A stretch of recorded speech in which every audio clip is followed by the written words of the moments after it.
look at me go. I have been uploading videos in this series at a really solid pace as of late, and that's kind of wild. A lot of times I take long breaks away, but I have just been on quite a grind lately, haven't I? Hey, as wild as this year has been, it's nice to know that I've been able to continue to put out content at a really good pace, isn't it? Welcome back to I Want to Talk About, the series where I take a topic, I sit on camera, and I blabber about it. And it's the next year in this series. Today, as you could tell from the title, I want to talk about my favorite video games of 2002. So you know how the series goes at this point. I get into what this year looked like for gaming. I get into some big games I didn't play, some big games that I liked but didn't really love, that just missed the cut kind of games, 7 out of 10 games if you will. The cream before the crop, my 8 and 9 out of 10 games that I really loved but weren't like my personal favorites.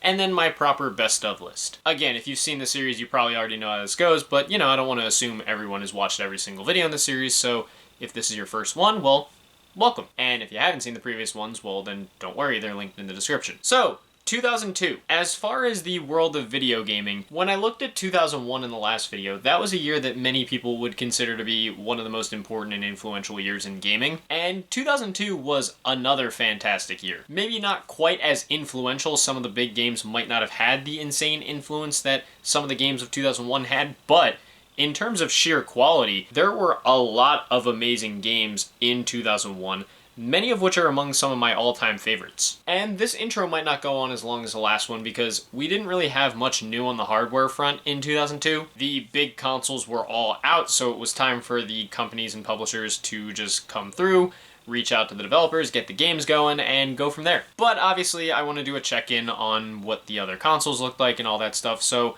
as far as Sony, the PS2 was obviously still the top dog in the industry. By the end of the year, PS2 sales were already higher than either the GameCube or the Xbox would go on to be for their entire lives. And again, the PS2, despite having a year head start, had only really been out for 2 years, and it was taking the world by storm.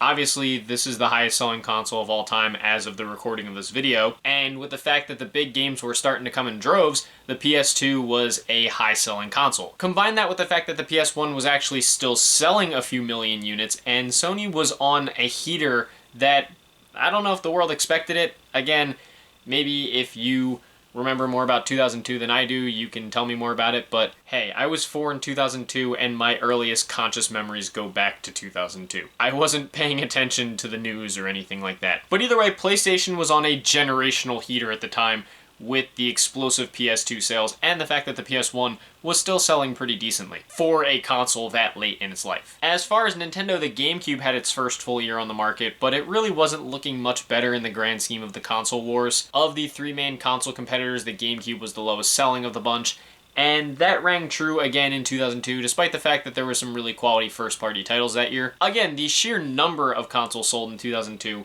was higher than that of 2001, but of course that's just because it had a full year under its belt. The overall growth was not crazy meaningful. Of course, Game Boy Advance sales were doing a lot of the heavy lifting for Nintendo as much as they possibly could, but in the console space, it was maybe not the best time to be Nintendo. Sure, the GameCube might have been selling at a profit, unlike the other 2 consoles, but the overall sales were the lowest that a main Nintendo console had seen up to that point. And a part of that might be because while Nintendo was doing well on the first-party front, they weren't doing as well on the third-party front. And there was one big thing that happened, or rather started in 2002, that would pretty much become emblematic of that. 2002 was the year that Capcom had announced a pretty notable thing that many people still talk about today, known as the Capcom 5, which was a 5-game lineup of titles that Capcom was going to bring to the GameCube to basically show that they were still on board with the console and to help encourage other third-party developers to make games for the GameCube in the wake of the console having a pretty low market share. So how did this plan to revitalize third-party interest in the GameCube go? How did Capcom's 5-game lineup end up looking? Well, one of the games was canceled. This Dead Phoenix game never made it out. And of the 4 games that did, which you can see right here, one of them did stay exclusively on the GameCube, that being PN03, but that was a critical and commercial flop. And the 3 other games would end up coming to PlayStation 2 in pretty much, I believe, all cases sell better on PS2. And the big head honcho of this collection of games was Resident Evil 4, of course, which obviously did not come out in 2002, it came out several years later. But Resident Evil 4 was the big deal of this lineup of games, and it was the one game that was supposed to be GameCube exclusive, so much so that the legend himself, director Shinji Mikami, pretty much said that he would cut his own head off if the game came to another platform, which, by the way, is not a literal thing. That's just apparently a term in Japan to mean quit your job. I don't know if he ever did, but he probably had to, because obviously we now know that Resident Evil 4 is, kind of available on everything. And ultimately, beyond the fact that this supposedly may have led to some tensions between Nintendo and Capcom for years to come, it felt like this movement, let's call it, was kind of the thing that was emblematic of Nintendo's struggles on the third-party front in the early 2000s with the GameCube. Even this deal they supposedly secured to get these games onto GameCube that many people thought were going to be exclusive, only one turned out to be exclusive, and it wasn't the game that everyone was looking forward to the most. The one game that was wildly hyped that was supposed to stay exclusive didn't stay exclusive, and the PS2 version vastly outsold it. Yikes. And that might be a little wild to think about, because I did mention in my last video that the GameCube was more powerful than the PS2, so you'd think third-party developers would maybe want to develop for it a little bit more, but the thing is, many of them just wanted to go where the money was, and even though the PS2 was a little harder to develop for, well, everyone and their grandma owned one, so it was just worth it to kind of make the games for the PS2. It's right here, so let's just do it. So that's where Nintendo was. As far as Microsoft, the Xbox was outselling the GameCube at the very least, but again, it wasn't really turning a profit for Microsoft. I mentioned it in the last video, but the costs for the Xbox were so exorbitant that basically it was damn near impossible for the thing to turn a profit.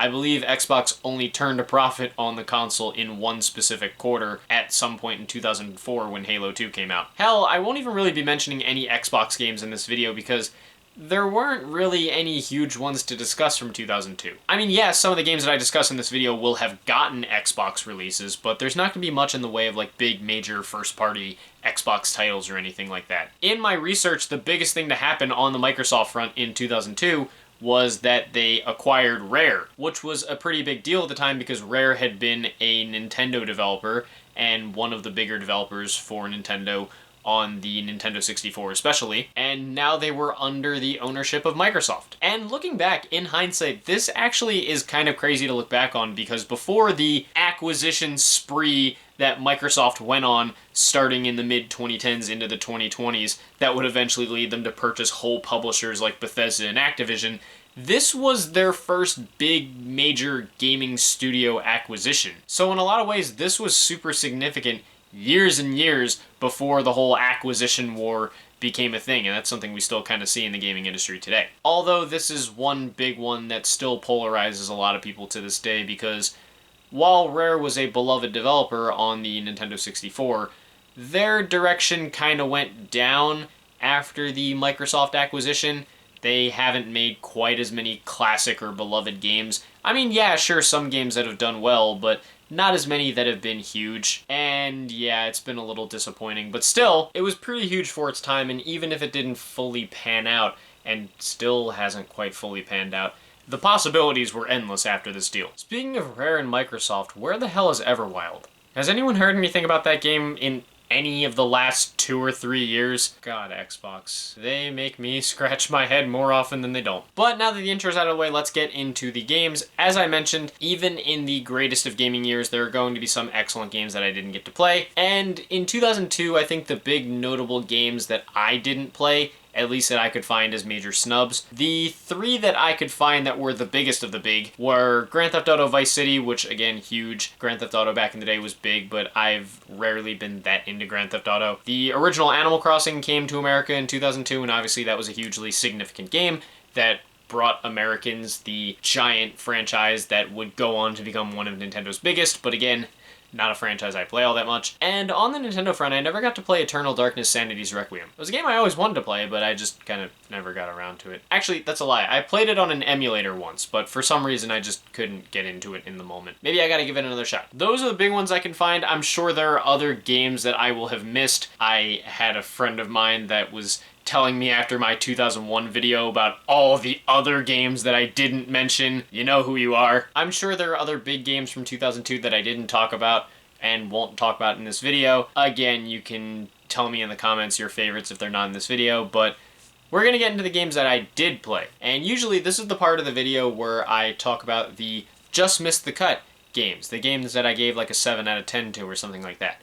Only in this video, there are none. Yeah, from what I saw, there were no games that I played in 2002 that I gave a 7 out of 10 to. So we can just skip that section entirely and get into the cream before the crop. So yes, the cream before the crop, as I said, are the games that I would have probably given like an 8 or 9 out of 10 to on my scale. The games that I really enjoyed might not be my all-time favorites, but they're still great games and well worth your time. And we've got 5 here to talk about, so let's not waste any more time. Let's get into it. That's right, we're starting with a licensed game. Matt, the licensed game apologist, is showing up early in this video. Except it's not really early. This video's been going on for a decent amount of time, but you know what I mean. You might honestly be surprised to know that Spider-Man, the movie, the game, whatever you want to call it, was actually made by Treyarch. Yes, that Treyarch. The Call of Duty Treyarch. This, as far as I'm aware, was one of the first games that really put them on the map. And while it's got some dated elements, it's still a lot of fun to play. In essence, it's basically an upgraded version of the Spider-Man game that was playable on the PS1 and I think a few other platforms. But it's still a well-made game with some very memorable levels, solid combat, and great web swinging that can be quite fun. At the time, it felt like this game was doing a lot more than what most movie tie-in games were doing. And sure, the indoor levels might not be as fun, and as I like to do in some of these early videos, I will say that the voice acting is pretty easy to make fun of in this game. I can't believe how much stronger I am!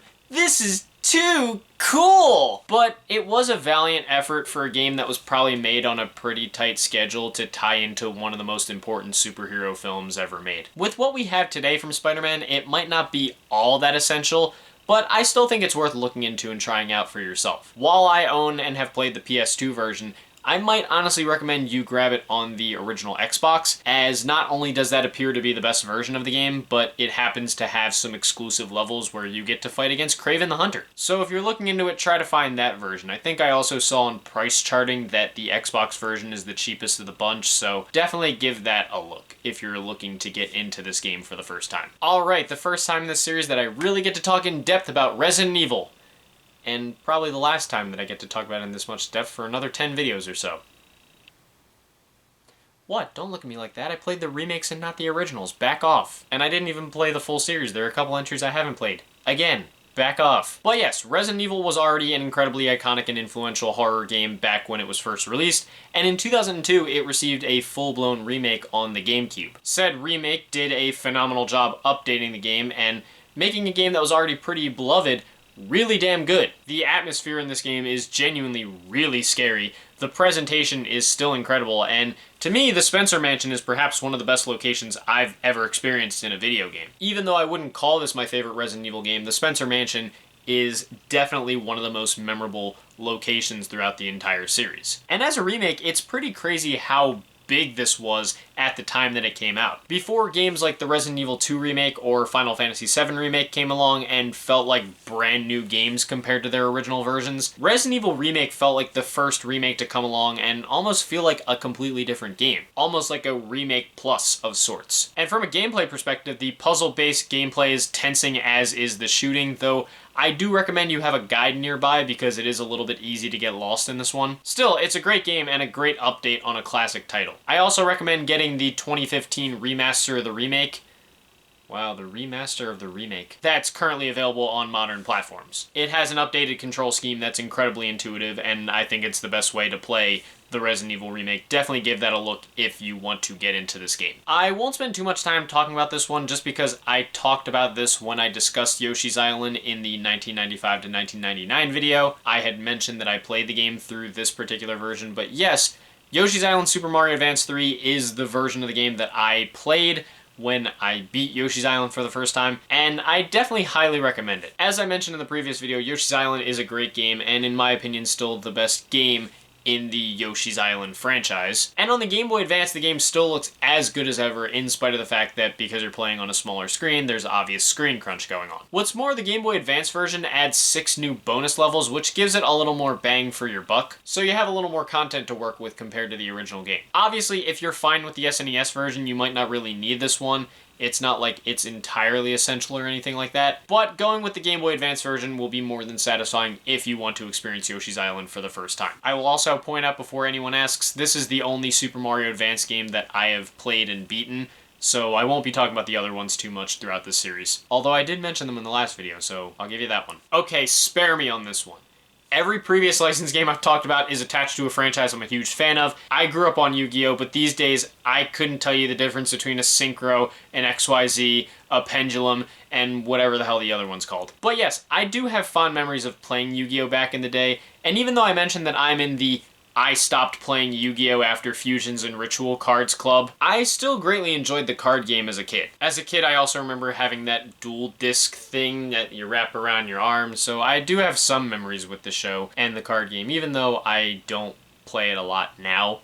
At all, really. But I spent a lot of time playing this game in my youth and still do on occasion, and I really enjoy it for its simple, fun gameplay and interpretation of Yu-Gi-Oh! As a card game. It was cool to have like a no-frills version of Yu-Gi-Oh! That was kind of just pure deck building and dueling, exactly what Yu-Gi-Oh! Is really known for, and the convenience of having that, a pretty game-accurate version of the card game on the go on a handheld platform, was pretty novel at the time, as was the novelty of having the sheer number of cards that they had in the game at the time. Sure, these days Master Duel could probably give you all you need as a Yu-Gi-Oh! Video game experience, especially if you have a Switch and can play it on the go. But if you're a simpleton like me that doesn't know shit about modern Yu-Gi-Oh! And how the current cards work, and you don't want to have much more complexity other than maybe fusions and ritual cards, the latter of which I don't even think is in this game, this is definitely still worth going back to. It's really fun in its own right. Again, I might not know shit about Yu-Gi-Oh! Now, but I really like going back to this for the times when Yu-Gi-Oh! Was much simpler. Or maybe when I was simpler.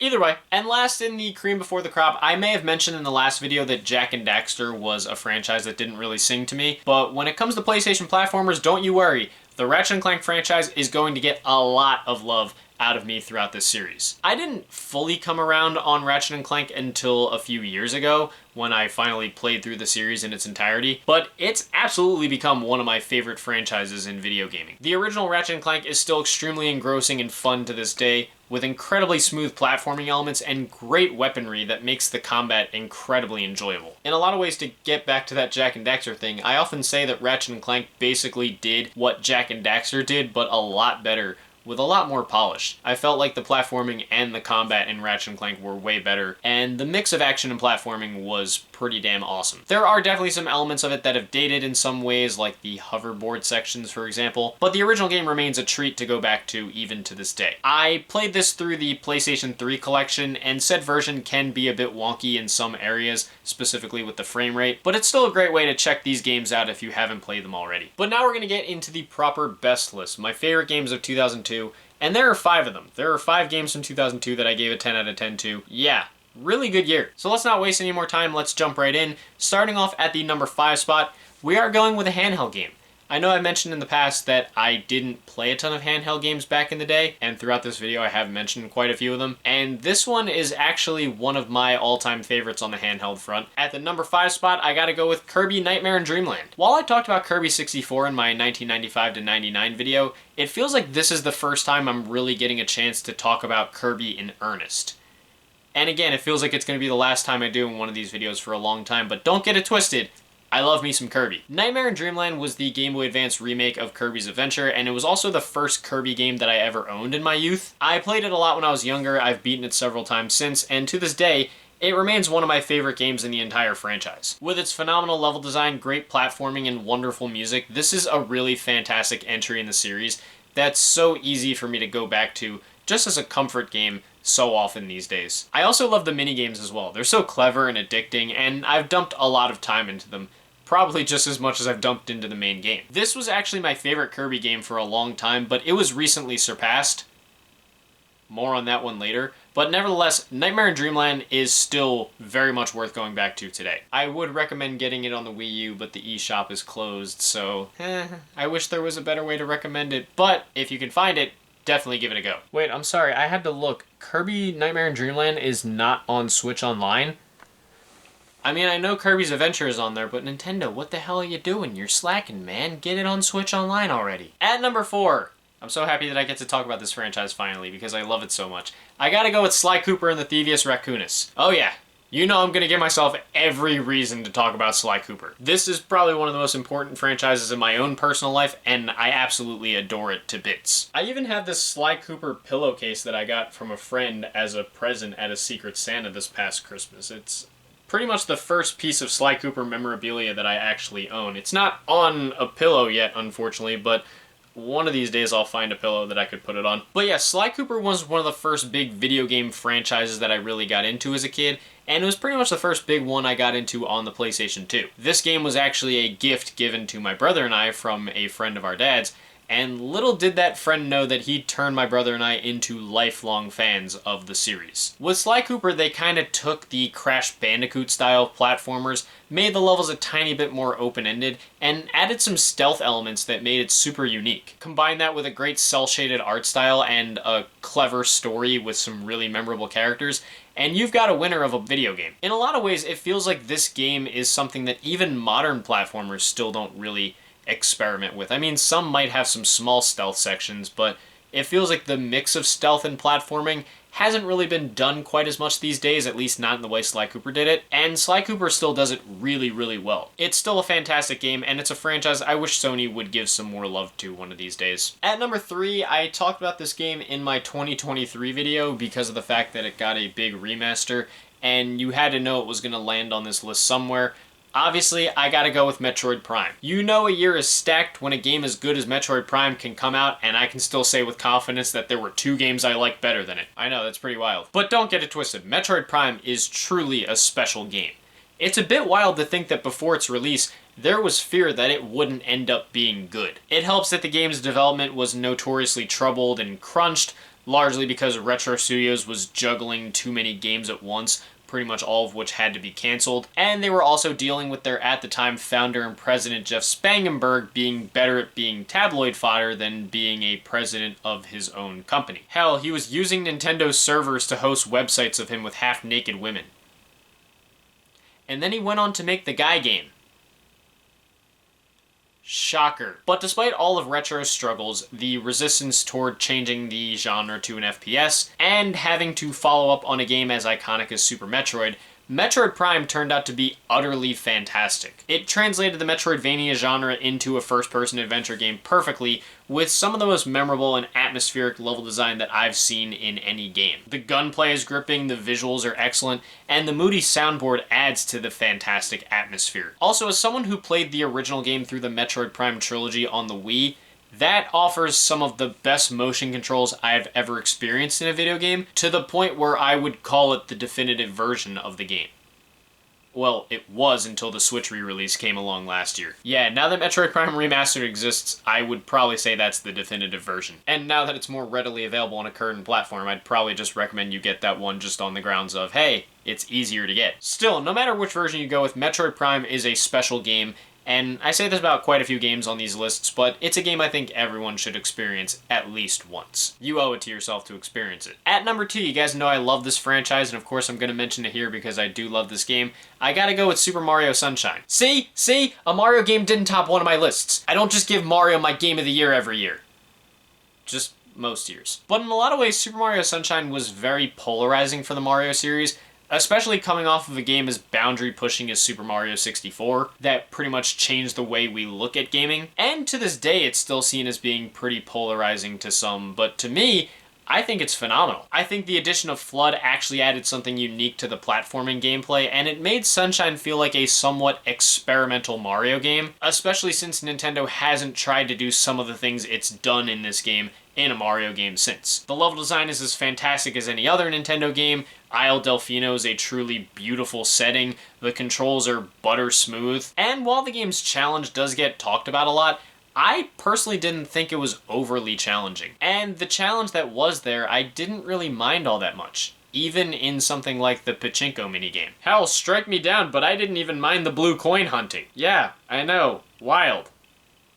I mean, sure, I had a guide, but still! Yeah, I know Super Mario Sunshine might not be everyone's cup of tea, but it's a game that I personally adore, and it proves why I enjoy Nintendo so much, for their clever and inventive styles and ideas, and their ability to take something really wacky and make it really, really fun. But again, there is one game that I loved more than Super Mario Sunshine in 2002, and Honestly, the camera's done a good job of obscuring it, but it's on my shirt right now, and I pretty much wore this shirt specifically for this video to talk about this game, because I sometimes like scripting out my shirts to celebrate something happening in a given day. But yes, my favorite game of 2002, here it is on the shirt. It shouldn't be any surprise that I'm saying this because you've seen me wear other shirts like this, but my favorite game of 2002 is obviously Kingdom Hearts. It's quite funny actually because I just finished replaying Kingdom Hearts 1 again just a few days ago, and now I get to talk about it for this video.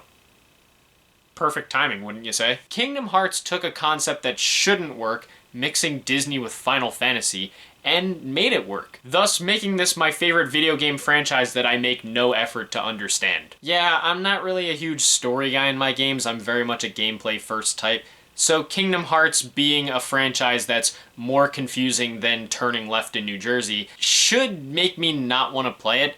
But the thing about Kingdom Hearts is that I think the gameplay of this franchise is incredible. And Kingdom Hearts 1 was a game that as soon as I first played it, I was hooked. The combat is still plenty of fun.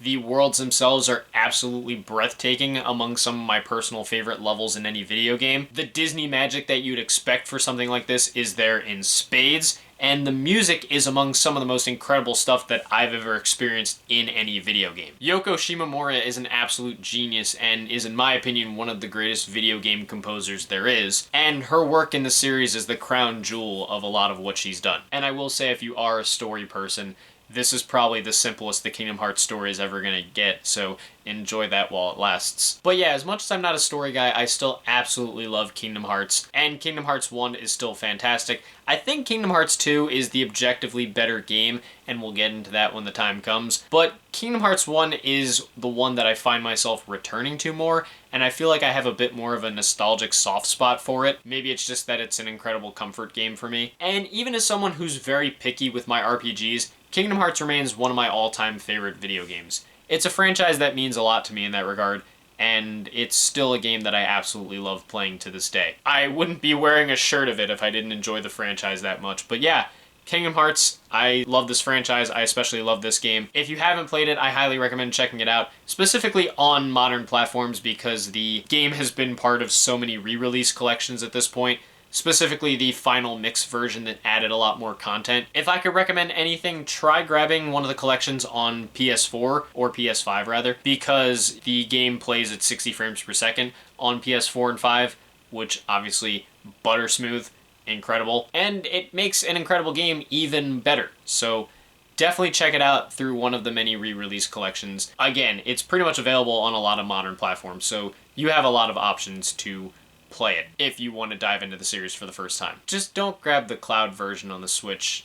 Just don't. But yeah, those are my favorite games of 2002. Really good year. A lot of games that mean a lot to me, a lot of franchises that mean a lot to me that got their start in 2002. And even if it wasn't quite as historic as 2001 was, or as revolutionary as 2001 was, there was still a lot to like about 2002 in the video game world. In the next video, though, we'll be talking about 2003, and that year was interesting, to say the least. I won't tell you why just yet, but when we get to the video, you'll see why I call it interesting. But of course, this was all just my opinion on 2002 as a year in gaming. What did you guys think about it? What are some of your favorite games, your great memories that you have from gaming in 2002? What are some games that you love that I didn't mention? And usually I like to ask a specific question at the end of a given video. I didn't have one planned for this one, but since it's just popped in my head, I mentioned that 2002 was a year of a ton of new franchises that I loved getting their starts. So I'm gonna ask you guys, what were your favorite new IPs of the 6th generation? What franchises that got their starts on the PS2, GameCube, Xbox, blah, blah, blah,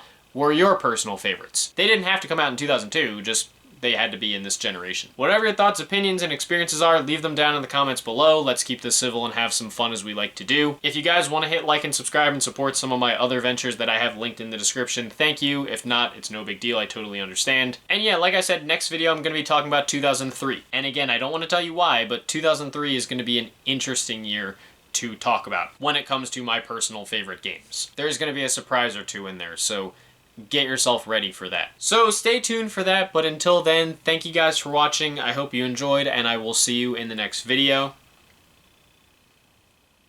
Peace.